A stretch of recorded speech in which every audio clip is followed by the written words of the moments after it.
This is Hands Like Hide, a podcast for men who know the weight of a long day, the ache of sore hands, and the pull for something more. Through raw stories, biblical truth, and practical wisdom, we explore recovery, growth, and how to become the man you were intended to be. Because every job teaches, and every story has the power to transform you and everyone you lead. Let's get to work. Glad to be with you here today. This is the Hands Like Hide podcast. I'm your host, Charlie Pfeiffer. You know, when I was a kid, my dad was like super big into reptiles, and we spent some time overseas in Africa as missionaries. And he used to collect and gather all of these different animals. And one of the animals that he had, we had two of them for quite some time, and it was the chameleon.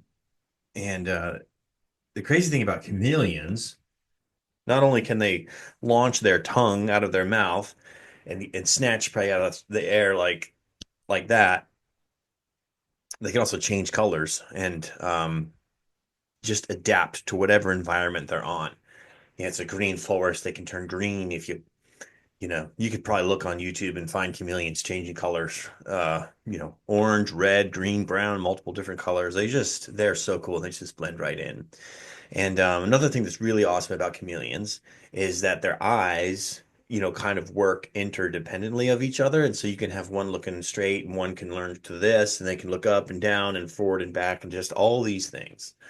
They're fascinating creatures. But, the reason I kind of tell that story is because in our lives, especially like in my story growing up with the traumas and just a lot of the dysfunction in my family of origin that we dealt with, I learned to be a chameleon. That's how you learn to kind of blend in.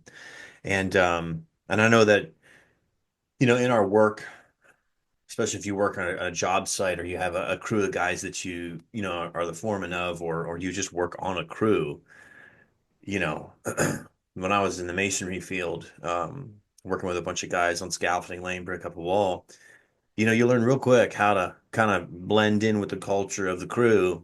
Yeah, man, because it could get freaking abusive sometimes, right? Holy cow. But I wanted to kind of throw this out to get us started with this whole concept. Galatians 1:10, am I now seeking the approval of man or of God? Or am I trying to please man? If I were still trying to please man, I would not be a servant of Christ. That's Paul writing, right? So he himself is dealing with this idea of being a chameleon, finding himself wanting to please men versus like focus on really pleasing God.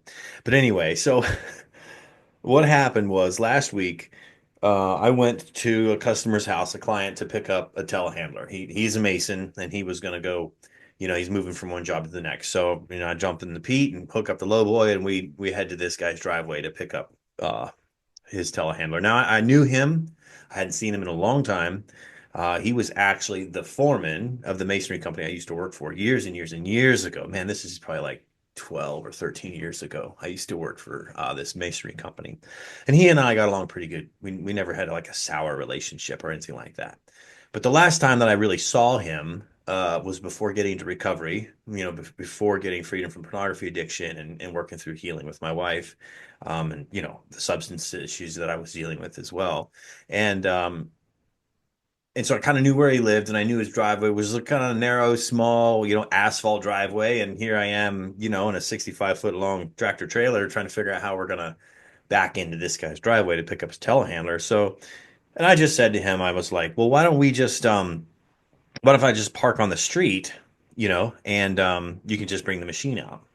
Well, his response was, well, the other guy that usually picks us up, he backs in the driveway.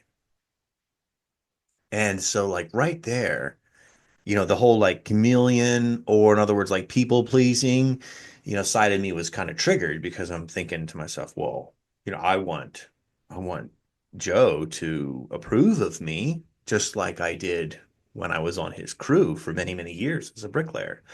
And so like, well, if this other guy who this other guy can back in his driveway, well, maybe I could back in his driveway too, right? So I get there and I kind of get myself set up, and Anyway, I get back in his driveway. It was not the most, beautiful job that I've ever done backing into somebody's driveway before. But I didn't hit nothing, and it did not sound expensive backing up, right? So it's always kind of a good thing. But I pull into this driveway, and the first thing he says to me is, "Man, Rusty." And here's where the people pleasing chameleon side come out. My response to him was, "Oh yeah, oh yeah, hell yeah, it's Rusty." Well, because I don't drive as much as I used to. I'm more of a diesel mechanic, manage the fleet now, and so I drive, once a week or something, if that. But wanting to not confront him or stand up and be, confident in my own abilities, I just sort of like, oh yeah, yeah, yeah, I'm rusty, man.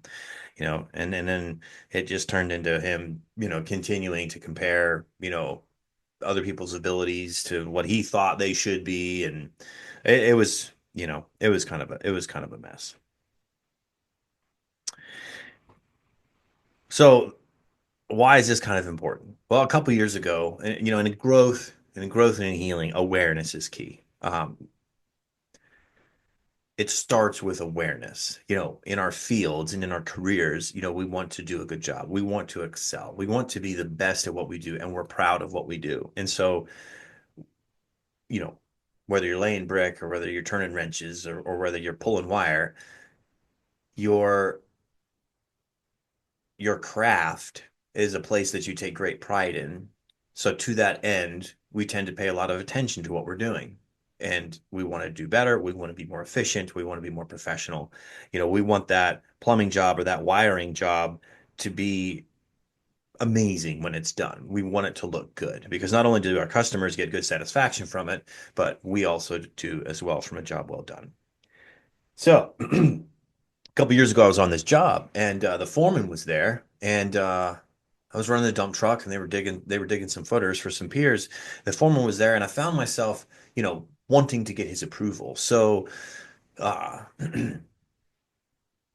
like I thought, well, if I do like an exceptionally good job, maybe he'll give me an attaboy, and then I will feel like I'm valuable. I will feel like I'm doing a good job because somebody else said I was doing a good job, right? Well, he didn't take the bait. I said, well, dang it. Well, then it was about lunchtime. I said, hey, can I run to the store and get you a drink? And his response to me was, no, I'm a man. If I want something, I'll go get it. Ouch. Right? I'm like, dang, man. So, okay.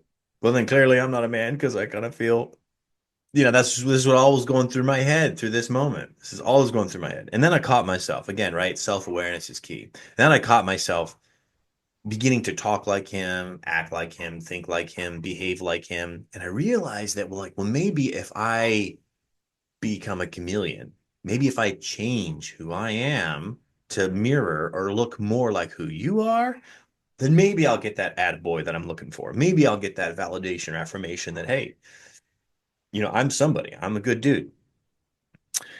Yeah. People pleasing, chameleon. One thing I can tell you is that you come by it honestly.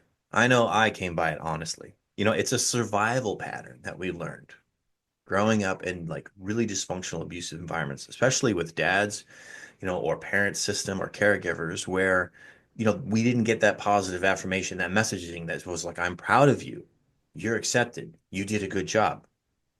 you know, I remember listening to a podcast with Adam Sandler, and he was on there going, "Yeah, terrific, yeah, terrific, yeah, yeah, terrific," and he kind of showed like in the beginning of his movies, there's that scene like the Happy Madison films, and it's like terrific. Well, that's like his dad used to always tell him that when he was growing up as a kid. He shared this story. It's like his dad's response to everything he did was, "Yeah, terrific," and I was like, "Wow." That's not what I got at all. At all. Um, you disappointed me. So we take on this maladaptive coping mechanism. We try to like people please and we try to become a chameleon in this person to avoid feeling like we don't have enough, avoid feeling worthless, avoid feeling like we're a disappointment. It all starts with awareness, right? So Dr. Henry Cloud, he's a pretty amazing psychologist. He's written a whole bunch of books. He's well known for like the Boundaries series and all that kind of stuff. Anyway, he outlines this path of self-awareness to get away from these damaging behaviors because they are damaging, right? So it first starts with awareness. Then it goes to focused attention, right? Deliberate practice, and finally having that relational support. That's kind of like a four-step process to get through this. So the first thing is awareness, focused attention, do some journaling to figure out why do I why did I go that route? What am I feeling or thinking? What's the story I'm telling myself in my head that puts me in these mind states of needing to become a chameleon to people please others so that I feel better?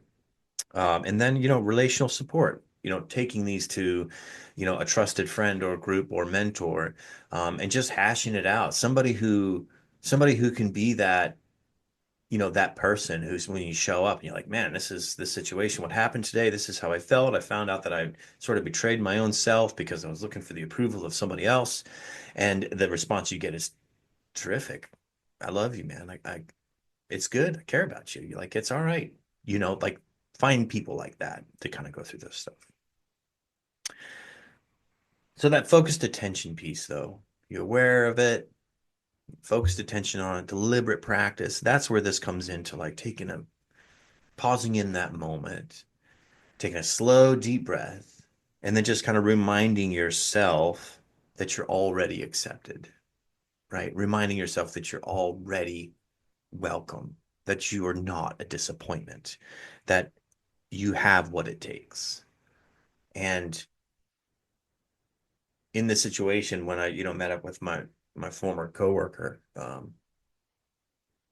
I loaded up his machine and all that kind of stuff, like I realized that my anxiety started kind of calming down and settling down, and things started getting better, right?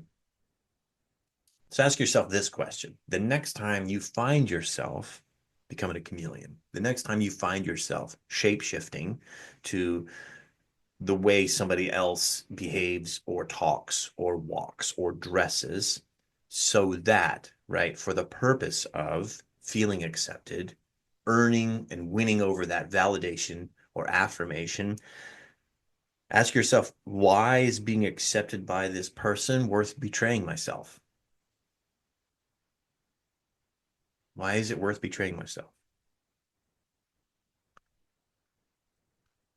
And I guarantee you that, like, if you call up that buddy of yours who knows you really well, you know the one, the dude you crack the beers with, the guys you go to your house, you hang out with, the one you go on the hike with, the dude you ride in the truck with every day to work. You know, you call up that dude and you ask him that question, why is it worth betraying to myself? I'm pretty sure the answer you're gonna get is it ain't worth it, bro. Don't do it. Right? This is what it takes to become solid and confident in who we are. Awareness. If you struggle with this kind of stuff, people pleasing, chameleon behavior, I want to be the first guy to tell you that I get it. You're not alone. I know what that feels like. I know the shame that it brings up at the end of the day when you realize you're hanging out with some guy or a group of guys at work and you weren't yourself. I know what that feels like. I know that hurts. And I want to be the first one to tell you that you don't have to be that way.